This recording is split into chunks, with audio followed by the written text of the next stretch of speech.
देखिए, मर्यादा पुरुषोत्तम भगवान श्री राम के जीवन की कहानी से आज बच्चा बच्चा वाकिफ है। बचपन में या फिर लॉकडाउन में आपने रामायण तो जरूर देखी होगी। रामायण के लास्ट में हमें देखने को मिलता है कि भगवान राम जल समाधि के बाद गरुड़ पर सवार होकर बैकुंठ के लिए निकल जाते हैं। लेकिन इसके बाद अयोध्या और अयोध्या वासियों का क्या हुआ, ये किसी को पता हो या ना पता हो, लेकिन भैया अयोध्या में राम मंदिर बनकर तैयार हो चुका है, जिसका उद्घाटन 22 जनवरी 2024 को होने वाला है। ये आपको जरूर पता होगा। अयोध्या में बने इस मंदिर की कहानी कहीं ना कहीं भगवान राम के बैकुंठ जाने के बाद से ही स्टार्ट हो जाती है। जी हाँ, सही सुना आपने। जब इनके पुत्र कुश के द्वारा अयोध्या में राम मंदिर निर्माण करवाया जाता है। अयोध्या में राम लला की प्राण प्रतिष्ठा को लेकर तैयारियां जोरों पर हैं, जिसमें सभी दिग्गज नेताओं के साथ फिल्म इंडस्ट्री के कलाकार भी शामिल होंगे। लेकिन क्या आपको इस मंदिर के इतिहास के बारे में पता है? अगर नहीं तो आज हम इस वीडियो में आपको बताएंगे कि कहां से शुरू हुई ये कहानी और इस कहानी में कब कब क्या क्या हुआ था।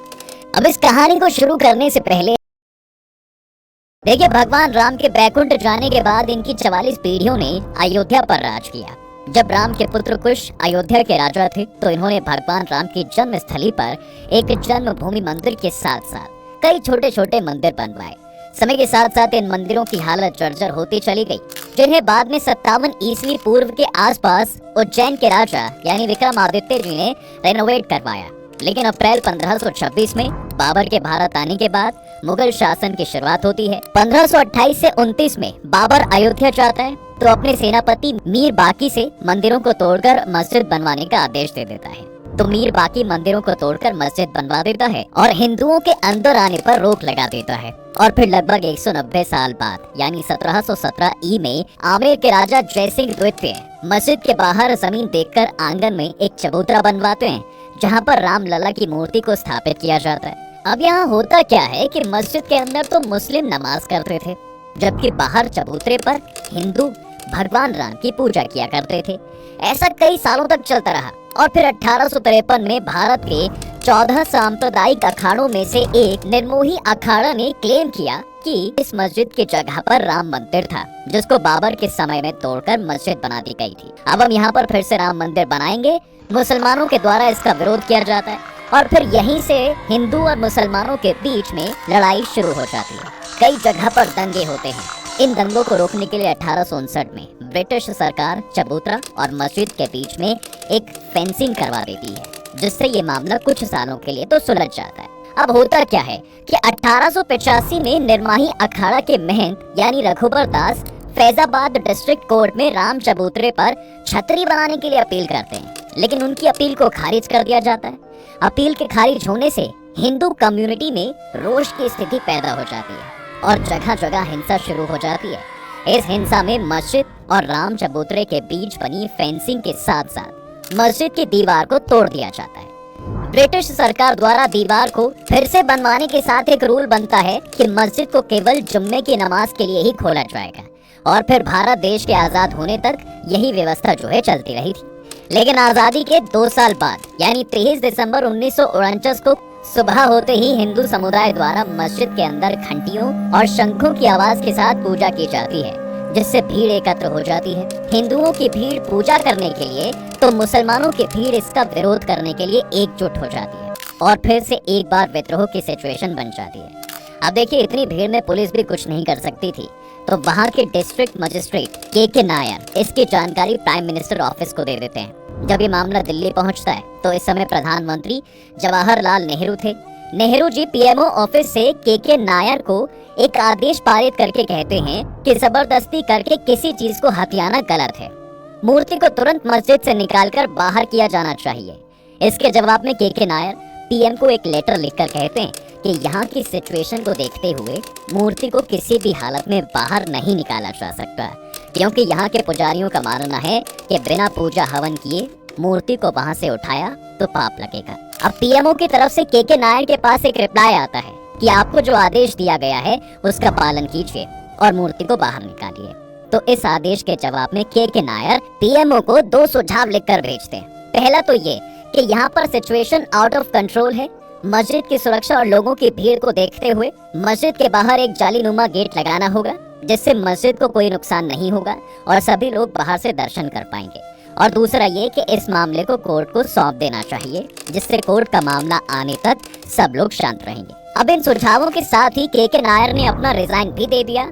इनके रेजिग्नेशन को तो स्वीकार नहीं किया गया, लेकिन पीएमओ को उनके सुझाव बहुत पसंद आए। ये मामला कोर्ट में चला जाता है और इस तरह रामलला की मूर्ति मंदिर में ही रहती है।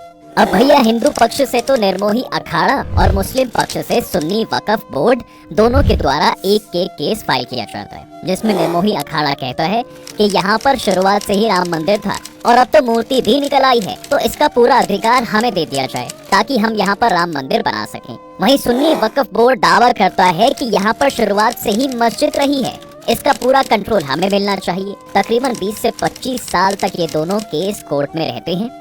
अभी तक यहाँ पर कांग्रेस पार्टी सत्ता में थी। 1980 में जनसंघ से अलग होकर बीजेपी का गठन होता है।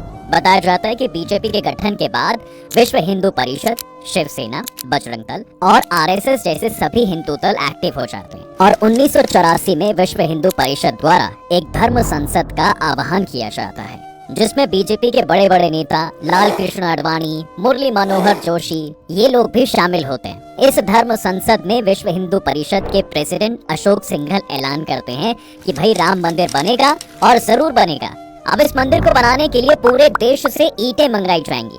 ये बात धीरे धीरे पूरे देश में फैल जाती है।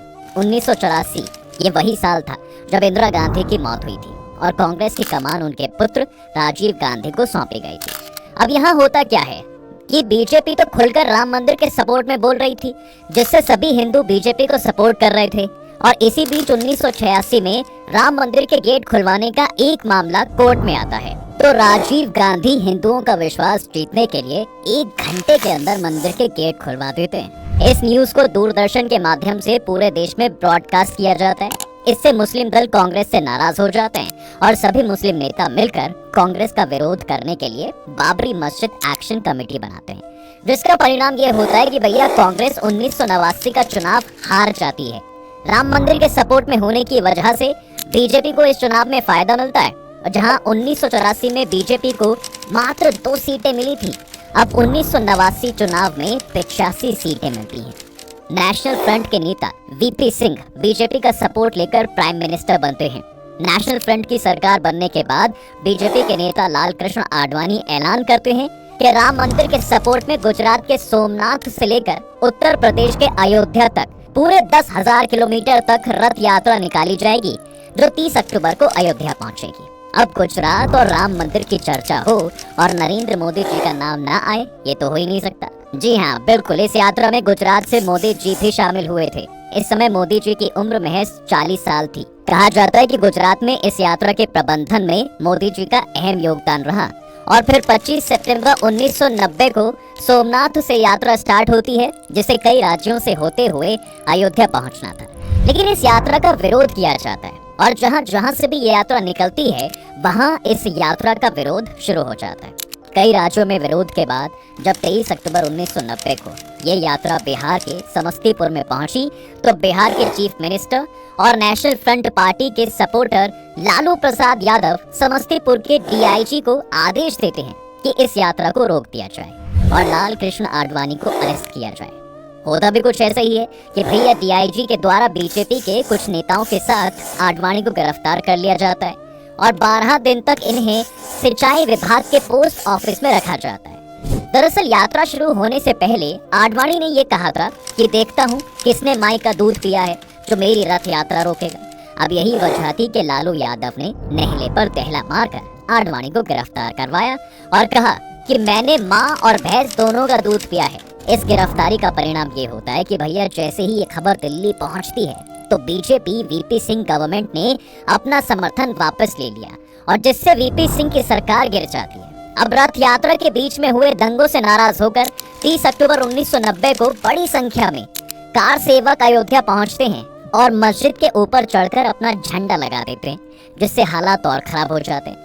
इस समय उत्तर प्रदेश में मुलायम सिंह की सरकार थी, तो इस दंगे को रोकने के लिए मुलायम सिंह कार सेवकों पर गोली चलाने का आदेश दे देते हैं। इस गोलीबारी में 5 कार सेवकों की मौत हो जाती है, जिससे अयोध्या ही नहीं बल्कि पूरे देश का माहौल एकदम ऐसा गर्म हो जाता है।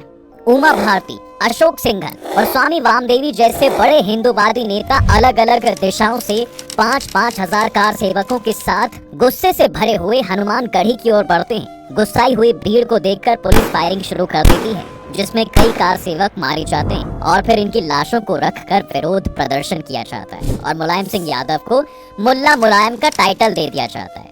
और इसी का परिणाम था कि भैया 1991 के चुनाव में मुलायम सिंह को हार का सामना करना पड़ता है और उत्तर प्रदेश में बीजेपी सरकार के मुख्यमंत्री बनते हैं कल्याण सिंह। लेकिन 1991 में राजीव गांधी की मौत होने की वजह से लोगों की सहानुभूति कांग्रेस को मिलती है, जिससे सेंटर में कांग्रेस की सरकार बनती है और प्राइम मिनिस्टर बनते हैं पीवी नरसिम्हा राव। यूपी में बीजेपी की सरकार बनने के बाद 10 जनवरी 1991 को अयोध्या के पुजारियों की सहमति से 2.77 एकड़ भूमि जन्मभूमि न्याय ट्रस्ट को दे दी जाती है। ये ट्रस्ट राम मंदिर के लिए जगह बनाने के लिए कंस्ट्रक्शन चालू कर देता है, लेकिन इसका मामला पहले से ही कोर्ट में चल रहा था, जिस वजह से कोर्ट द्वारा कंस्ट्रक्शन पर बैन लगा दिया जाता है। बैन लगने के बावजूद मंदिर बनाने के लिए 1992 में फिर से कार सेवकों का आह्वान किया जाता है। इस समय यूपी में तो बीजेपी की सरकार थी, लेकिन केंद्र में कांग्रेस की सरकार थी। केंद्र और राज्य सरकारों को ये डर था कि फिर से पहले जैसी सिचुएशन ना बन जाए, इसलिए 30 अक्टूबर 1992 में प्रधानमंत्री पीवी नरसिम्हा विश्व हिंदू परिषद और शिया सुन्नी बोर्ड दोनों के लीडर्स को मीटिंग के लिए दिल्ली बुलाते हैं। लेकिन इस मीटिंग में कोई खास निष्कर्ष नहीं निकलता और विश्व हिंदू परिषद के नेता आपस में ही एक प्राइवेट मीटिंग करके 6 दिसंबर को फिर से कार सेवकों को बुलाने का ऐलान कर देते हैं। तो कांग्रेस के प्राइम मिनिस्टर यानी पीवी नरसिम्हा यूपी के चीफ मिनिस्टर कल्याण सिंह को प्रेसिडेंशियल रूल लागू करने के लिए बोलते हैं, लेकिन कल्याण सिंह आश्वासन देकर मना कर देते हैं और कोर्ट में हलफनामा देते हैं कि यहाँ पर कोई हिंसा नहीं होगी और इसकी जिम्मेदारी राज्य सरकार की होगी और किसी भी सिचुएशन में कार सेवकों पर गोलियां नहीं चलाई जाएंगी। अब देखिए 6 दिसंबर 1992 को 2 लाख से ज्यादा कार सेवक अयोध्या पहुंचे थे। इस समय बीजेपी के कुछ नेताओं पर अयोध्या आने पर रोक लगा दी जाती है और यही वजह है कि उमा भारती सिर मुंडवाकर वहां पहुंचती हैं ताकि कोई उन्हें पहचान न पाए। उमा भारती के अलावा अटल बिहारी वाजपेयी जी, अशोक सिंघल, लाल कृष्ण आडवाणी जैसे सभी बड़े नेता अयोध्या पहुंच जाते हैं और फिर ये भीड़ 5 बजे तक मस्जिद के तीनों गुंबद को तोड़कर मेन गुंबद की जगह पर एक छोटा सा मंदिर बनाकर रामलला की मूर्ति वहां पर रख देती है, जिस वजह से हिंदू और मुस्लिम लोगों के बीच दंगे होने शुरू हो जाते हैं और राज्य सरकार द्वारा की गई सारी व्यवस्थाएं फेल हो जाती हैं। हजारों की संख्या में लोगों की मौत होती है और सेंट्रल गवर्नमेंट द्वारा यूपी में प्रेसिडेंशियल रूल लागू कर दिया जाता है, जिसके बाद कल्याण सिंह मुख्यमंत्री पद से अपना इस्तीफा देते हैं। ये मुद्दा इंडिया तक ही सीमित नहीं रहता, बल्कि इसके विरोध में पाकिस्तान और बांग्लादेश में हिंदुओं की दुकानें जलाई जाती हैं, उन्हें लाठियों से मारा जाता है और कई हिंदू मंदिर तोड़ भी दिए जाते हैं। अब जब 2001 में बीजेपी पार्टी से अटल बिहारी वाजपेयी की सरकार बनती है, तो विश्व हिंदू परिषद द्वारा सेंट्रल गवर्नमेंट को बोला जाता है कि अयोध्या में राम मंदिर बनाने का काम शुरू करवाओ और अगर सरकार से नहीं हो रहा है तो हमें बता दो, फिर हम मंदिर बनवाएंगे। अब जब सरकार की तरफ से कोई प्रतिक्रिया नहीं मिलती तो भैया 15 अक्टूबर 2002 में विश्व हिंदू परिषद सैकड़ों कार्यकर्ताओं को बुलाकर मंदिर का निर्माण शुरू कर देती है। जब ये कार्यकर्ता अयोध्या से लौटकर जा रहे थे तो जैसे ही इनकी ट्रेन गोधरा पहुंचती है तो भड़के हुए लोगों द्वारा ट्रेन में आग लगा दी जाती है, जिसमें 58 लोगों की मौत हो जाती है और इसके बाद एक बार फिर से देश का माहौल गर्म हो जाता है, जिससे कोर्ट इस मामले में तेजी करने की कोशिश करती है और फिर ASI यानी आर्कियोलॉजी जर्नी ऑफ इंडिया को इस मंदिर के आसपास खुदाई करके रिलेटेड साक्ष्य निकालने के लिए बोला जाता है। तकरीबन 6 महीने की खुदाई के बाद ASI की रिपोर्ट आती है, जिसमें 10वीं और 12वीं सेंचुरी के हिंदू मंदिरों के अवशेष मिलते हैं, जिसके आधार पर 30 सितंबर 2010 को कोर्ट का फैसला आता है, जिसमें कोर्ट पहली बार ये मानती है कि यहाँ पर राम जन्मभूमि थी और इस भूमि को 3 भागों में बांट दिया जाता है। सीता रसोई और चबूतरा निर्मोही अखाड़ा को दिया जाता है, सेंटर एरिया राम भूमि न्यास को दिया जाता है और बाकी का एरिया सुन्नी वक्फ बोर्ड को दे दिया जाता है। लेकिन कोई भी पक्ष इस फैसले पर अग्री नहीं करता है और 2011 में ये मामला सुप्रीम कोर्ट के पास चला जाता है और लगभग फिर से 6 साल तक सुप्रीम कोर्ट में पेंडिंग रहने के बाद 2017 में इस केस की सुनवाई शुरू होती है और लगभग 2 साल के बाद यानी 9 नवंबर 2019 को 5 जजेस की एक बेंच के द्वारा एएसआई की रिपोर्ट के आधार पर तकरीबन 2.77 एकड़ जमीन राम जन्मभूमि ट्रस्ट को दे दी जाती है, लेकिन इसका मालिकाना हक केंद्र सरकार के पास ही रहेगा और उत्तर प्रदेश सरकार को आदेश दिया जाता है कि मुस्लिम पक्ष को इस जमीन से दूर किसी और जगह 5 एकड़ जमीन सुन्नी वक्फ बोर्ड को मस्जिद बनाने के लिए दी जाए। इस तरह सबसे लंबे चलने वाले इस मामले का फैसला किया जाता है। तो ये हमारे संविधान की खूबसूरती है भैया कि जब इस मामले का फैसला आया तो किसी भी पक्ष द्वारा ना तो कोई हिंसा की गई और ना ही किसी पक्ष ने इस फैसले का विरोध किया।